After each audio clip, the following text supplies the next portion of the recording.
حمزہ بن حبیب الزیات وہ قاری ہیں آج بھی جن کی قرات بہت سے ملکوں میں پڑھی جاتی، ان کا لہجہ پڑھا جاتا ہے۔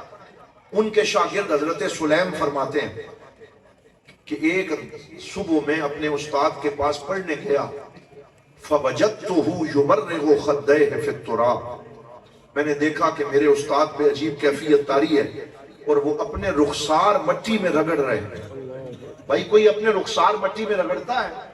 یہ بڑا مشکل کام ہے، اور یہ تو جس پہ دیوانگی طاری ہو جائے وہ کرتا ہے۔ تو میں نے اپنے استاد کو دیکھا کہ وہ اپنے رخسار مٹی میں رگڑ رہا ہے، ان پہ عجیب ایک کیفیت طاری ہے۔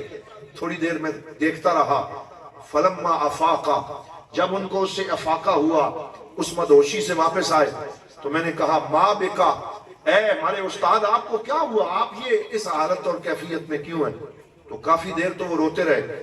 پھر انہوں نے کہا رأیت البارحۃ کأن القیامۃ قد قامت، میں نے رات خواب میں دیکھا کہ قیامت قائم ہو گئی، حشر کی صفیں لگ گئی، ساری انسانیت حشر کے میدان میں حاضر ہے، میں بھی سر جھکا کے ایک صف میں کھڑا ہوں، یہ خواب دیکھا۔ اور پھر اتنے میں ندا آئی، این قراء المصاحف، کہ قرآن کے قاری کدھر ہیں، وہ نکل کے باہر آ جائیں، قرآن کے قاری سامنے آ جائیں۔ اور ساتھ ہی کہا گیا این الذین عملوا بالقرآن، وہ قاری باہر آئیں جنہوں نے قرآن پہ عمل کیا ہے۔ کہتے ہیں جب یہ بات میں نے سنی تو میرے اوپر کپ کپی طاری ہو گئی، فرجعت القہقری، میں نے آگے بڑھنے کے بجائے پیچھے مڑنا شروع کر دیا، میں قیامت کی صفوں میں چھپنے کی جگہ تلاش کرنے لگا۔ حضرت امام حمزہ جیسا قاری اپنے بارے میں یہ کہہ رہا ہے، جو اللہ کے ولی بھی تھے، قاری بھی تھے، امام بھی تھے، کہ میں نے قیامت کی صفوں میں پیچھے مڑنا شروع کر دیا۔ آج میری پیشی نہ ہو، لمن الملک اليوم للہ الواحد القہار، آج اللہ کی بادشاہی ہے اور آج وہی سب سے حساب لے رہا ہے۔ میں چھپنے لگا، اتنے میں آواز آئی این حمزہ بن حبیب الزیات، کہ سارے نظر آ رہے ہیں، وہ حمزہ کدھر ہے، وہ نہیں نظر آئے۔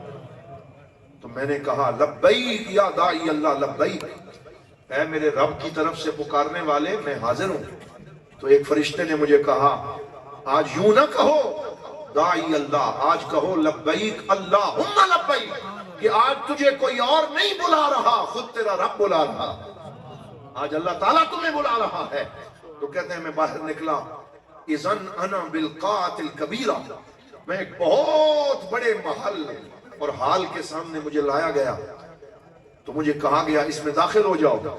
جب میں اندر داخل ہوا، سمعت فیہ دجیج القراء، میں نے اس حال میں قاریوں کا شور سنا کہ وہ ہر جگہ پہ قاری قرآن پڑھ رہے تھے، اور میں ایک منبر کے پاس کھڑا تھا جو یاقوت اور مرجان کے موتیوں سے مرصع تھا، اور مجھے کہا گیا اقرا ورقا، اے حمزہ قرآن پڑھتا جا اور اس منبر کی سیڑھیوں پہ چڑھتا جا۔ تو میں نے قرآن پڑھنا شروع کیا، بلند ہوتا رہا، یہاں تک کہ میں قرآن پڑھتے اور بلند ہوتے ہوتے ہوتے 9ویں سپارے تک جا پہنچا۔ اور میں نے یہ خواب کو دیکھ رہے ہیں، میں نے یہ والی آیت جب پڑھی جس میں سجدہ آتا ہے، فَأَوْمَعْتُ لِلسُّجُودِ، میں نے جھکنے کا اور سجدہ کرنے کا ارادہ کیا، تو میرے کریم رب نے فرمایا کفاک یا حمزہ، اے حمزہ جو سجدے تو دنیا میں کر آیا وہ تیرے لیے کافی ہو گئے، یہ جزا کا وقت ہے، قرآن پڑھتا جا اور بلند ہوتا جا۔ کہتے ہیں میں پھر قرآن پڑھتا ہوا، جب اس آیت پہ پہنچا وَهُوَ الْقَاهِرُ فَوْقَ عِبَادِهِ، کہ اللہ فرماتا ہے کیا میں اپنے بندوں پہ غالب ہوں، قاہر ہوں، میری مرضی میرے بندوں پہ چلتی ہے، کوئی میری مرضی کے بغیر دم نہیں مار سکتا۔ تو مجھے کہا گیا الست القاہر فوق عبادی، اے حمزہ کیا میں اپنے بندوں پہ غالب نہیں ہوں؟ تو میں نے کہا بلا یا رب، کیوں نہیں یا رب، تو اپنے بندوں پہ غالب ہے، تو قہار ہے، تو جبار ہے، تو رؤوف ہے، تو رحیم ہے۔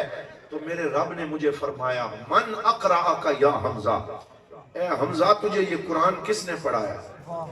تو جب قرآن کی بات آتی ہے تو ساتھ استاد کی بات بھی آتی ہے، من اقرأک یا حمزہ، اے حمزہ تجھے کس نے پڑھایا؟ تو میں نے کہا اقرأنی یحییٰ، مجھے میرے استاد حضرت یحییٰ نے پڑھایا۔ تو کہا صدق یحییٰ، یحییٰ نے جو پڑھایا سچ پڑھایا۔ من اقرأ یحییٰ، انہیں کس نے پڑھایا؟ کہنے لگے اقرأہ ابو الاسود الدؤلی، انہیں حضرت ابو الاسود الدؤلی نے پڑھایا۔ صدقہ، انہوں نے اللہ نے فرمایا جو پڑھایا سچ پڑھایا. بتاؤ ابو الاسود کو کس نے پڑھایا؟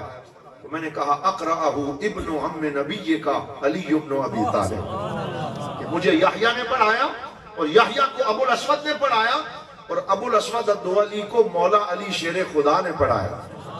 اللہ تعالیٰ نے فرمایا من اقرأ علی ابن ابی طالب، بتاؤ علی کو کس نے پڑھایا؟ تو میں نے کہا اقرأہ حبیبوں کا و نبیوں کا و رسولوں کا محمد صلی اللہ علیہ وسلم. اے میرے رب مجھے یحییٰ نے پڑھایا، یحییٰ کو ابو الاسود نے پڑھایا، ابو الاسود کو مولا علی نے پڑھایا اور مولا علی کو تیرے محبوب محمد مصطفیٰ نے پڑھایا. تو قرآن کی سند تو یہاں نہیں رکتی. فرمایا من اقرأ حبیبی محمد، بتاؤ میرے محبوب محمد کو کس نے پڑھایا؟ تو کہتے ہیں میں چپ کر گیا. چپ کر میرے علی اتجا نہیں بولن دی، میں چپ کر گیا. تو اللہ تعالیٰ نے فرمایا قل یا حمزہ انتا، اے حمزہ کہہ کہ اے میرے رب تو نے میرے پاک محمد کو پڑھایا. نعرہ تکبیر، نعرہ رسالت، نعرہ تحقیق، نعرہ حیدر. تو حضرات محترم یہ قرآن کی سند ہے جو حضور سے چلتی ہوئی اللہ رب العالمین تک پہنچتی. تو یہ پوری روایت موجود ہے.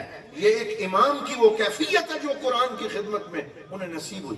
کہتے ہیں پھر اللہ نے فرمایا ادنو یا حمزہ، اے حمزہ قریب آ. میں قریب ہوا. فضم یدہ فی الغالیہ، تو پھر اللہ تعالیٰ کی شان کے جیسے لائق ہے میں اسے سمجھ نہیں سکتا. اللہ نے اپنے دستے کرم کو جنت کی خوشبو جسے غالیہ کہتے ہیں اس میں لگایا اور پھر میرے چہرے پہ وہ خوشبو لگائی اور فرمایا جا کے قرآن کے قاریوں کو بتا دے جو قرآن پڑھے اور اس پہ عمل کر کے میری بارگاہ میں آئے، میں قرآن کے قاریوں سے یہ سلوک کیا کرتا ہوں، میں ان پہ یہ کرم نوازی کیا کرتا ہوں.